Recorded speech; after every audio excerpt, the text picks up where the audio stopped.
Hello cat people, your favorite content creator with 2 cats is back, and it has been over 2 years since my last Golden Towers ranking video, and they've been through some massive changes since then, which means it's time for me to revisit their rankings to see if any of them can dethrone the Golden Scout who finished in first last time, or maybe we just simply find out that the Golden Soldier doesn't deserve to be called the worst golden skin of all time. But before I get started on this journey, go ahead and smash those like and subscribe buttons, because this video is going to be so entertaining that I know you're just gonna forget. Now, the first thing I want to do is answer 2 questions. 1, what are the golden perks? And 2, are they worth grinding for if you're just starting to play Tower Defense Simulator in 2023? Let's start with number 1. As of the making of this video, the golden perks only apply to 6 of the towers in the game: the Scout, the Soldier, the Pyromancer, the Minigunner, the Crook boss, and the Cowboy. The perks give various buffs to the regular versions of these towers, sometimes taking a tower that is absolutely unusable like the Scout and turning it into a zombie shredding machine. But not all the perks are good. Some of them just make a tower a little more useful and are not at all mandatory. And this is the main criteria I take into consideration when I do the rankings for the golden perks, because I don't want to be thinking, I'm gonna rank all the golden perks that do the most damage at the top and just forget about all the ones that do less damage. If that was my approach, then there'd be no reason to remake this list, because golden minigunner would always win and golden scout would always lose. And if you saw my last Golden Towers ranking video, you know that's not how Harry rolls. Now on to my next question: are the golden perks worth grinding for if you're just starting to play TDS today? My answer to this question is always gonna be yes. While the perk stats themselves are gonna fluctuate over time as the devs change the game, sometimes being better and sometimes being worse, they're always gonna be useful to have on hand in case a new strategy releases for some future event and you just have to have the golden pyro for it, or you just have to have the golden cowboy. Actually, I can't imagine there would ever be a strat where you would have to have the golden cowboy.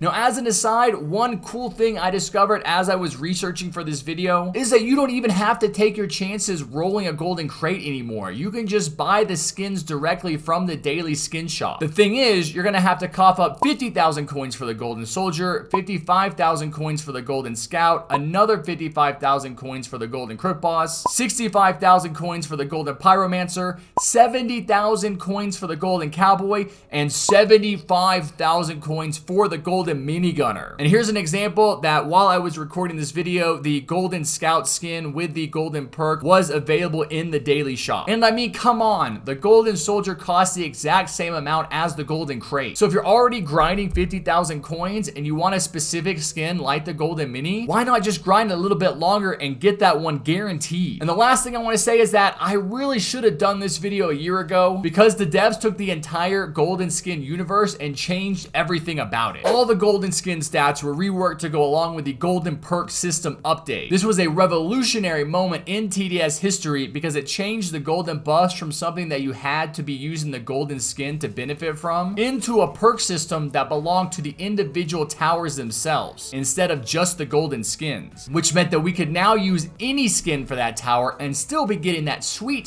golden buff. At that point, the devs introduced all kinds of changes to the golden perks that made them an improvement over the regular versions of the tower. Whereas before this update, the golden buffs had pretty much just been about giving the towers damage and range improvements. Now they do things like make the tower cheaper to place, give it flying detection, while in some cases actually making the tower more expensive to place. So there were quite a few new features that I had to consider when I was doing these rankings in 2023 that I didn't have to think about back when I did them in 2021. And on that note, I need to run and get a haircut real quick. After that, we'll start the rankings. Give me literally 1 second. All right, let's get to it. Drum roll, please. The tower that I would say has the worst golden perks in the game has gotta be the cowboy.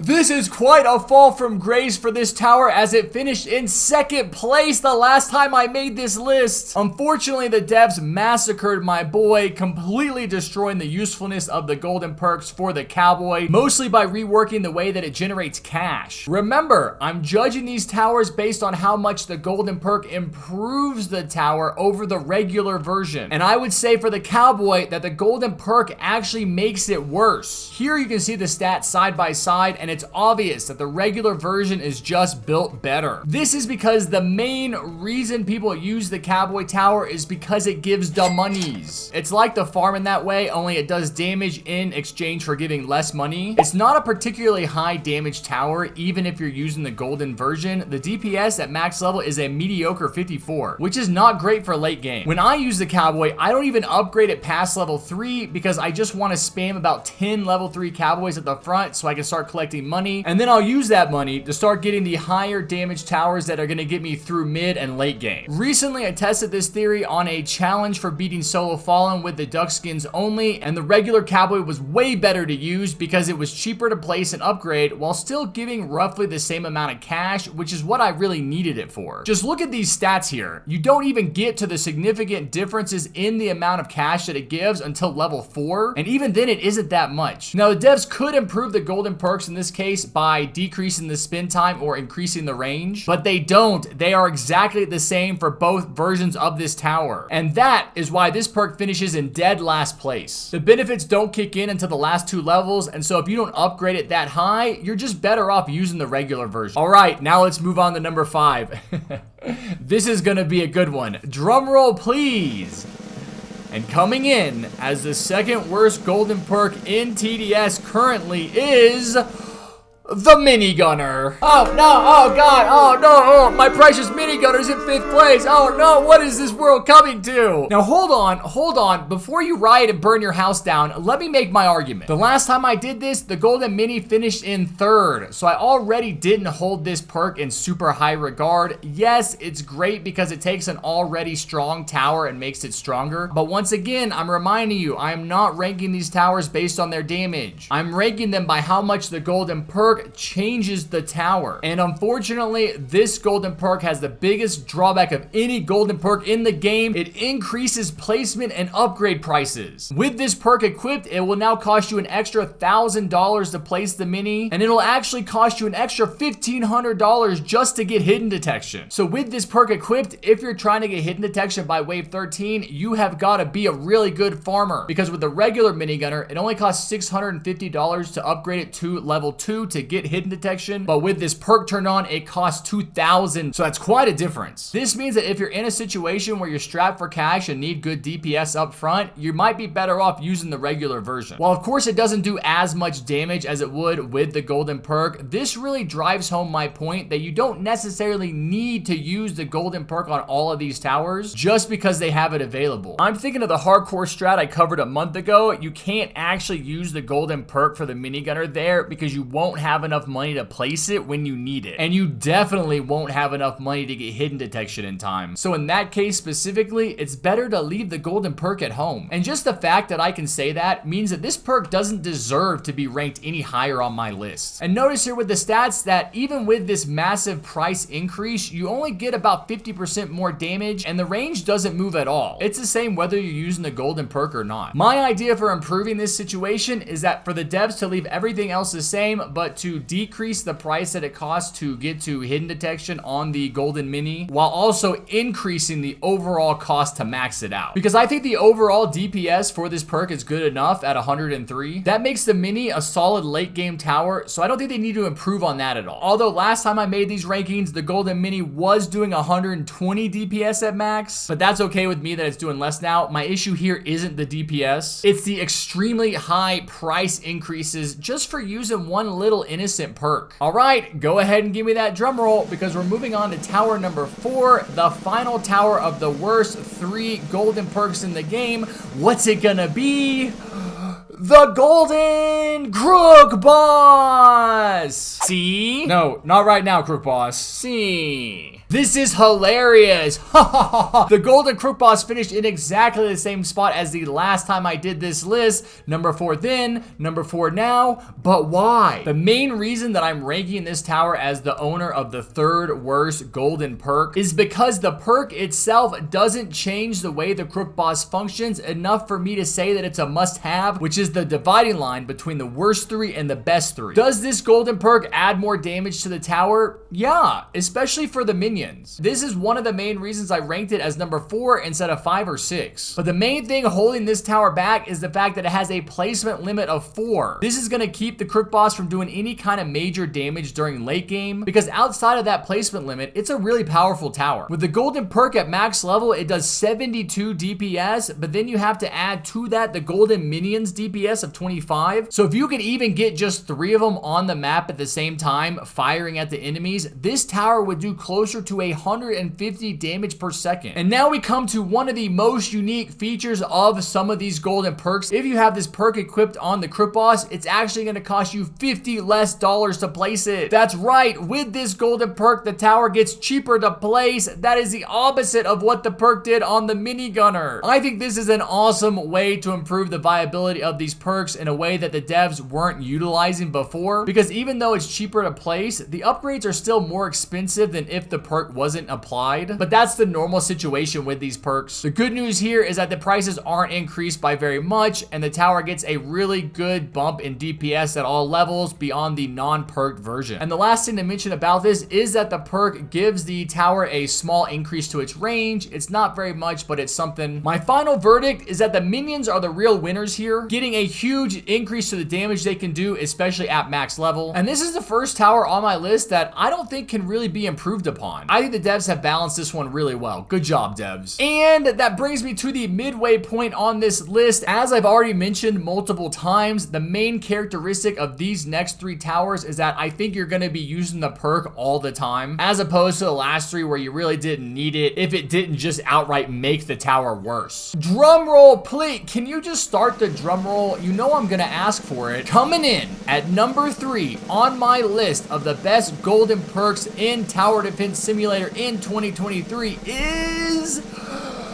the Pyromancer. The Pyro has the same perk benefit as the Crook boss, with the placement price being decreased, only it's better. The perked out Pyro costs $800 to place, while its non-perked counterpart is $900. This is amazing. I love it. It is the only benefit this tower gets at base level, since the DPS stays exactly the same, but even the upgrade price to level 1 is cheaper with the perk, and the upgrade to level 2 is only $50 more than the non-perked version. And when you think about it, you've already saved that $50 by the lower levels being cheaper. In fact, it isn't until you get to level 4 that the total upgrade cost of the perked Pyro is more than the non-perked version. This is exactly how a golden perk is supposed to work. It's doing more DPS at levels 2 and 3, and yet it's cheaper to get it there. And that's the main reason I ranked this tower so much higher than last time, because back then it wasn't that great of a perk, and the Pyro tower itself wasn't that great. Before it finished in 5th, now it's in 3rd. That is a massive jump, and definitely well worth it, because obviously if you have the golden perk for the Pyro, you're gonna be using it. And that's what I mean when I say you don't have to use the perk on the other 3 towers I already covered, but you're definitely gonna be using it here. I'm sure of that. Even the total amount of money to max it out isn't that much more, and yet it does almost twice as much damage. In fact, I'd say the only drawback with this perk is that it doesn't increase the range at all. It's exactly the same either way. I am so glad the devs made Pyro useful again, because it has hidden detection, lead penetration, and it increases enemies' defense stats. So just an all-around good tower, even without the perk. But then when you add it in, it takes it to the next level. I think if you get this perk, you're really gonna like it. And now, we are closing in on the top 2 perks in TDS. When I reveal what this one is, you're also gonna know what number 1 is, so technically, this is the most exciting moment of the video. Let's just take a little breather and pet a kitty. Oh, yes, good kitty. Yeah, sweet kitty. All right, that's enough catting around. The number 2 tower in my awesome, incredible, everyone agrees with me list is the Soldier! This is the most incredible comeback! The Golden Soldier finished dead last the last time I made this video. He's just come so far. It makes me so happy. I remember when they added the Golden Soldier because it's the most recent golden perk to be added. They already had the other 5 in the game by the time I started playing. So when they added this one, it was so bad. The perk itself did almost nothing to improve on the tower. The upgrade costs were all the same. The range range was the same. And the reason I put it in last place was because even with the golden perk, it did about the same amount of DPS as the golden scout. So what was the point of even having it? But now that situation is completely different. I didn't even know about the best thing about the perked out soldier until we did the golden soldiers versus walks video last week. Y'all, it gets flying detection at level 0. This is such a rare feature for any ground tower to have, but to make it specific to the golden perk for this tower makes this perk a must use. And with the golden soldier doing 54 DPS for only $11,450, this tower has gone from 0 to hero based on that one change alone. I can't believe it. From last place to second place. Wow. Now, compared to its non-golden perk self, the soldier is a little bit more costly to place and is going to be about double the price to max. But the benefit here is that as soon as you place it, you get twice as much damage. So this is all money well spent when you consider that at max level, for a 100% increase in price, you get a 280% increase in damage. This is obviously another perk that you're going to turn on and leave on all the time. Now, it's true that all the upgrades are more expensive, but you get a lot more damage at every level, as well as a slight increase in range. Hopefully you agree with me that the soldier has earned its place atop the golden perk mountain, right alongside our reigning champ, coming in at number 1 for the second time in a row. The first and best golden perk in TDS has got to be the golden scout. And my reason for making this tower number 1 again is the same as last time. The scout is absolutely awful without this perk. It is really unusable. In fact, it's so bad that when we did infinite scouts versus the fallen king, they couldn't even kill the fallen guardians. Like, come on. Everybody point and laugh at the scout.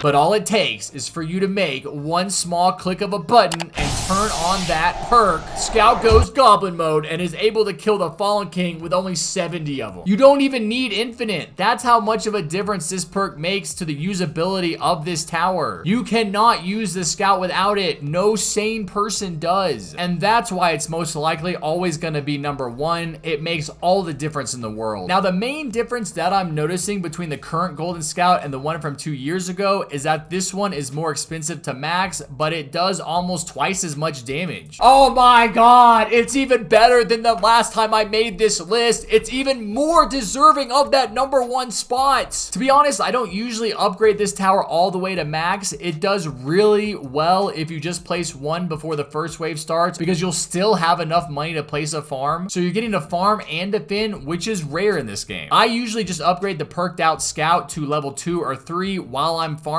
Then we'll be far enough into the game for me to start placing my stronger towers. The golden scout really is the perfect starting game tower. I mean, back when we actually used to have hidden wave in the game, it was always the first tower placed because it was so cheap and did so much damage that it would wipe the starting enemies off the map as soon as they spawned, while still ensuring that the player had enough money to farm. Now, I want to compare the golden perk scout with the regular scout, but I really can't. They're completely different towers. The perk even improves on its range at every level except base, and it goes without saying that this tower is not meant to be used for late game. But come on, people, the fact that we managed to kill the fallen king with 70 of them just goes to show that this new golden scout is nothing like the one I reviewed 2 years ago. This guy can handle early, mid, and late game. He can probably even bust out of the game and make his own game. Wait, what are you doing in here? No, I made you number 1. No! And that brings me to the end of my 2023 Golden Perks ranking video. Please let me know what you think about all my decisions and reasoning down in the comments below. Now, if you enjoyed this video, go ahead and smash that like button with your forehead, hit the subscribe button with your big toe, and turn on notifications however you can so you don't miss any of my amazing upcoming content. And I will see you guys next time. Take care, be safe, and never forget what I always say, Golden Scout number 1.